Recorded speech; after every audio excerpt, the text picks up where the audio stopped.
Democracy Now!, The War and Peace Report. I'm Amy Goodman. Don't Ask, Don't Tell is no more. The military's long-standing ban on openly gay and lesbian service members officially expired at 12:01 a.m. Eastern Time. Congress passed a repeal of the ban last year, but President Obama had deferred its implementation until military leaders gave their approval. The Pentagon now says it'll no longer enforce the ban, meaning gays and lesbians can openly serve. Don't Ask, Don't Tell began 18 years ago after President Bill Clinton backed off a campaign promise to end the military's discrimination against gay and lesbian service members. Billed as a so-called compromise, Don't Ask, Don't Tell allowed gay and lesbians to serve, but only if they hid their sexual orientation. More than 13,000 people have been expelled from the armed forces since the law went into effect in 1993. I want to go to some of the voices of the gay and lesbian service members we've had on Democracy Now! Over the years speaking out against Don't Ask, Don't Tell. We begin with Lieutenant Dan Choi. In October 2009, tens of thousands of people took to the streets of Washington in the largest demonstration for gay rights in the nation's capital in over a decade. Lieutenant Dan Choi addressed the crowd, a West Point graduate, Iraq War vet, who was eventually discharged under Don't Ask, Don't Tell. Like so many others, I joined the military because my country beckoned me. Ask not what your country can do for you, but ask what you can do for your country. But when we're telling the truth about our love, our country slaps us in the face and orders us don't ask and orders us don't tell. Well, I am telling you that the era and the time for asking is over. I am not asking anymore. I am telling. I am telling. I am telling. Will you tell with me? Asking is over. We will tell. Because in the face of injustice and the face of discrimination, patience is not a plan. In the face of discrimination, silence is not a strategy. My plan today and my plan tomorrow and my plan forever is to tell, and we will tell, we will tell, we will tell. Alexander Nicholson is a former U.S. Army human intelligence collector who was discharged in 2002 under the Don't Ask, Don't Tell policy. He's the founder and executive director of Service Members United, a national organization of gay and lesbian troops and veterans and their allies. I was stationed at a tiny little intelligence base out in the middle of the desert in Arizona called Fort Huachuca. And in the period immediately after 9/11, obviously we were doing a lot of things. I think the Army and all of the intelligence fields were scrambling to figure out its mission and how it was going to accomplish that mission in a new era in the post 9/11 world. So it was very hectic, it was very chaotic, and it was very stressful. And I was basically outed within my unit by a colleague who happened to know that I was gay. A couple of people after a year in the Army had found out that I was gay through various means. And one of my colleagues happened to let that information get out and spread within the unit. And the command was essentially backed into a corner from which it was forced to discharge me because that information had leaked out. I think part of the problem with that is that the policy of Don't Ask, Don't Tell and the law really sends the message that the military as an institution condones that type of behavior, that there's something bad about being gay, that it needs to be hidden, and if it comes out, that then becomes fair game for a lot of that behavior. One of the first people to be targeted by Don't Ask, Don't Tell was Navy Commander Zoe Dunning. She came out publicly as a lesbian at a 1993 rally in support of fellow service member who was discharged under Don't Ask, Don't Tell. Well, obviously, it's a goal I've been pursuing a very long time. And I think in reality, once this is lifted, you're not going to have a mass coming out. I think most people just want to be able to come to work without fear that they're going to lose their job that day.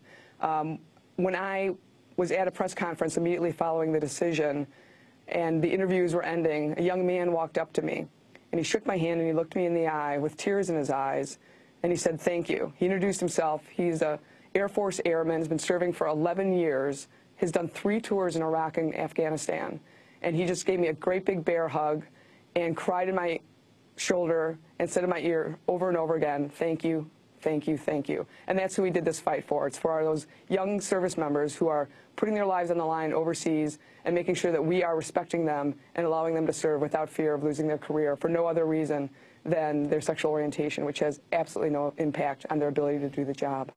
Navy Commander Zoe Dunning, and before her, Alexander Nicholson and Dan Choi. Both Nicholson and Choi were discharged under Don't Ask, Don't Tell, while Dunning was thought to be the only openly gay person serving in the U.S. military until her retirement. She'd avoided a discharge after successfully using a defense that was later disqualified for all ensuing cases. For more on this day that marks the end of Don't Ask, Don't Tell, I'm joined from Washington, D.C. by Aaron Belkin, author of the newly published book, How We Won: Progressive Lessons from the Repeal of Don't Ask, Don't Tell. He's also Associate Professor of Political Science at San Francisco State University and Director of the Palm Center.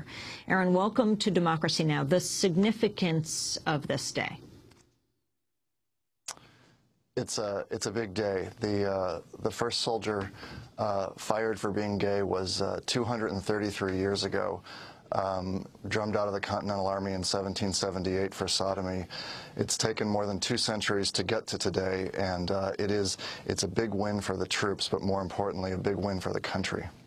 Now, what exactly does it mean? Do all of those people who've been dismissed over these years, I mean, since Don't Ask, Don't Tell in particular went into effect, we're talking some 13,000 people. Do they get to re-enlist? Will they automatically be accepted? Not necessarily. At any one time, there is a pool of people trying to get back into the military. And so if you were discharged under Don't Ask, Don't Tell, you're going to be eligible to become part of that pool without prejudice. But that doesn't mean that the military will take you back. It may be the case, especially since we are downsizing now, that the military might not need a particular service member. At this point, the number of people who are being accepted in the military, recruiters, what are the questions do they get to ask? Well, it's really, I mean, this is a broader question than recruiting, but the broader point is that it's going to be business as usual for everybody in the military, including recruiters. Recruiters were not asking people if they were gay yesterday, and they won't be asking people if they're gay tomorrow. The big difference for the troops on the ground is just that they can utter the words, "I am gay," without being fired. In October of 2010, Democracy Now! Hosted a debate on whether the movement against Don't Ask, Don't Tell was helping to legitimize U.S. militarism at home and abroad. Matilda Bernstein Sycamore is an anti-war queer activist and writer. She was debating Lieutenant Dan Choi, the discharged service member who is a leading voice opposing Don't Ask, Don't Tell. This is what Matilda had to say. Dan Choi talks about all of America being a victim of the policy of excluding openly gay soldiers in the military, but all of the world is a victim of the U.S. military. So if we have to look at one culprit for all of the problems that are going on in the entire world, that would have to be the U.S. military. And as a queer movement, what we need is a movement for gender, sexual, social, political, and cultural self-determination for queers in this country, for everyone in this country, and for everyone all over the world. We do not need to support the U.S. war machine, which is busy plundering indigenous resources and fighting at least 3 wars right now, for corporate profiteers. We need to be fighting for universal access to basic needs, things like housing and health care and the right to stay in this country or leave if you want to. We need to be fighting for comprehensive sex education, for AIDS health care, for senior care, for safe houses for queer youth to escape abusive families. And the problem with all this attention on the war machine, all this support for, soldiers to serve openly in unjust wars, the problem is that the military is what's taking away the ability to fund everything in this country that would actually benefit, the people who need the most. That was Matilda Bernstein Sycamore. Aaron Belkin, your response? Well, I would say that things are even worse than Matilda suggested, because It's not just a question of the focus on Don't Ask, Don't Tell diverting attention. And I say this as someone who has been fighting Don't Ask, Don't Tell for years and who believes passionately that Don't Ask, Don't Tell needed to end. And that's been my professional struggle for all these years. But at the same time, it's important to be honest and to note that not only did we divert attention away from more pressing problems, but our very rhetoric as a gay and as a queer community in the Don't Ask, Don't Tell struggle reinforced militarism. What does that mean? It means that every time we talked about the importance of promoting unit cohesion and the loyal gay and lesbian service member, we reinforced the notion of the military as a noble institution, and that has a militarizing impact. Your book that was just published is called How We Won: Progressive Lessons from the Repeal of Don't Ask, Don't Tell. So what are these progressive lessons, Aaron? Well, one of them is to be honest about our inclusion-seeking strategies and to understand the costs of those. And so I talk in the book about this question of militarization. Another is that as progressives, we've been advised to, particularly by George Lakoff, to worry about framing and slick packaging and marketing. And my lesson from the Don't Ask, Don't Tell repeal campaign is that as progressives, maybe in some important cases, our issue is not so much that we don't know how to frame, but that we sometimes run away from our own ideas. And I can elaborate on that, but that is the main lesson that I learned. Elaborate on it. Well, think for a moment about national security policy and the ways in which excessive military strength is dangerous, and excessive military strength undermines our economy, our security, and our economy as well. So is the best strategy as a progressive to try to pretend that we believe in military strength, or is the best strategy to use research and data to actually show that excessive military strength undermines our security, and to say that again and again and again to give our leaders some cover to say that too?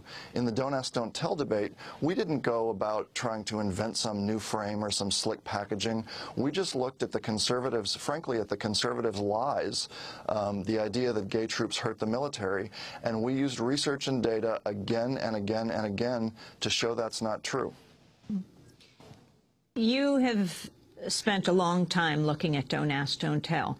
How was it repealed exactly? How would you say the organizing took place? Well, in the book, I mentioned that there were at least 5 strategies that gay rights groups were pursuing.